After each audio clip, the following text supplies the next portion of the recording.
Okay, so She-Hulk, the teaser, was it a teaser that we saw before? Me and Maddie watched it. One of our big problems with it, and a number of you kind of corrected us on that, was it rushed out because the rendering and the finish on her greenness looked a little bit superficial and a little bit surface. We felt she needed to be a bit more ripped. She was looking a little bit like the Shrek green. She was a sort of Shrek green. This is She-Hulk, Attorney at Law. This is another Disney Plus Marvel series. A little bit like I've said before about the Star Wars Disney Plus series. Slight concern that there could be a little bit of oversaturation going on here. This is clearly trying to pitch itself in a different place to all the other content. This is a comedy. She's an attorney. There's a sort of potentially a bit of Ally McBeal going on here. Do you remember that show? There could be a bit of Sex in the City going on here. Is this sort of aimed at younger professional women?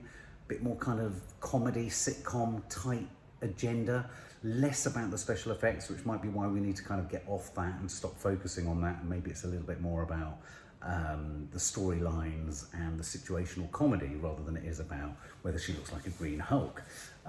Obviously, in there alongside her is Mark Ruffalo as Bruce Banner, or the original Hulk.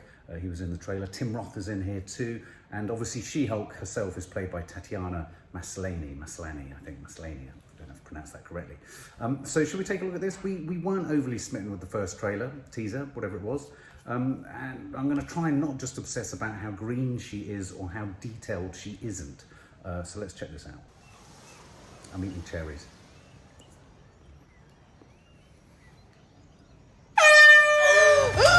Wow! Jesus, what the hell, man? Still in control, no overwhelming feelings of rage. No! A normal amount of rage! You do revert back to Gen 4 when you sleep. Was the air horn really necessary? For comedy, absolutely.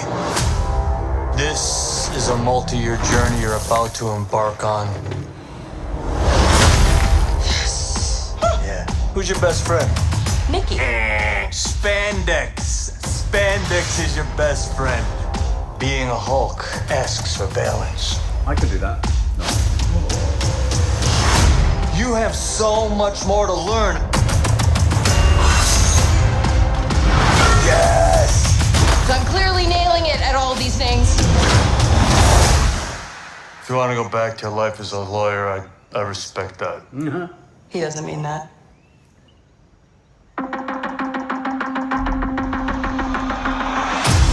More and more eccentric superhumans are coming out of the woodwork. We're going to launch a division for them. And I want the She-Hulk to be the face of it. Jennifer Waters.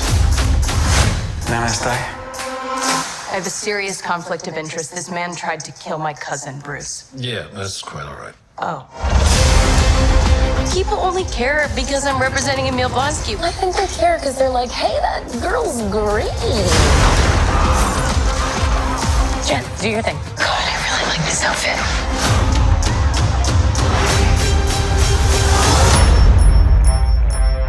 I'm not proud of this. Miss Walters, we answer to a higher power. Our universe is on the edge of a precipice. I am a lawyer. We do things by the book. The Book of Ashanti. No, the Book of American Laws. Whether you like it or not, you're now a superhero.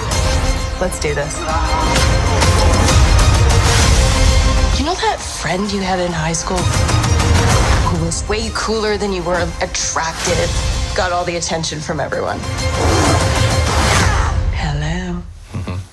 I think I'm jealous. Is that what I'm feeling?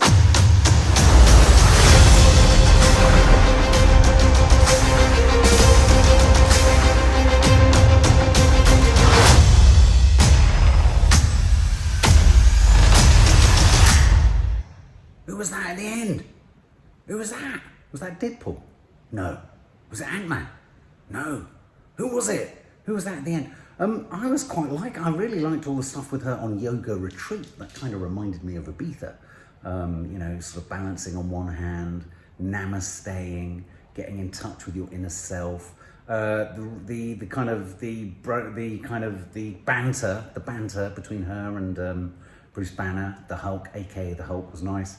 parking her. She's looking after sort of curiosities.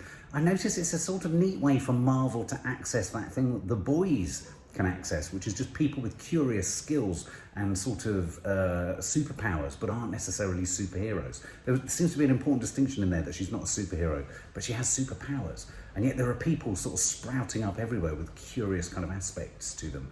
Tim Roth in there. Tim Roth just kind of being Tim Roth, really. I mean, he's getting to a point now where he just has to sort of grin, shake his head, sit in a chair in a cage, and that's it, really, you're done. And then he turns into that big gooey thing, looked like the thing from Shape of Water. I thought that looked better than the last trailer. I enjoyed that. I thought that was funny. I thought it looked whip smart, it looked fun, it looked silly. Not entirely dissimilarly to Shazam, the DC film trailer we did earlier. That looks like it's sort of parking itself resolutely at the lighter-hearted end. And yet, of course, you've got the guy, I forget his name, the character from Doctor Strange, always a very strong character, who's connecting things up. I've just got this feeling or this sense that the whole Phase 4 thing for Marvel is getting incredibly, it's like a incredibly complicated, tessellated puzzle where everything kind of configures and fits. And I'm getting slightly concerned that as you approach, or as I approach more and more of their films or their series, more is expected of me going into them. And that sometimes I find is a bit of a barrier to being able to fully enjoy them, because there's a sort of expectation with oneself, if not with others, that you should know who everyone is, where everything is related to everything else, and what have you. But I have to say, I thought that looked breezy. She looked good. She looked fun. He looked good, Mark Ruffalo. I hope there's a lot of their kind of interactivity. That would be really nice.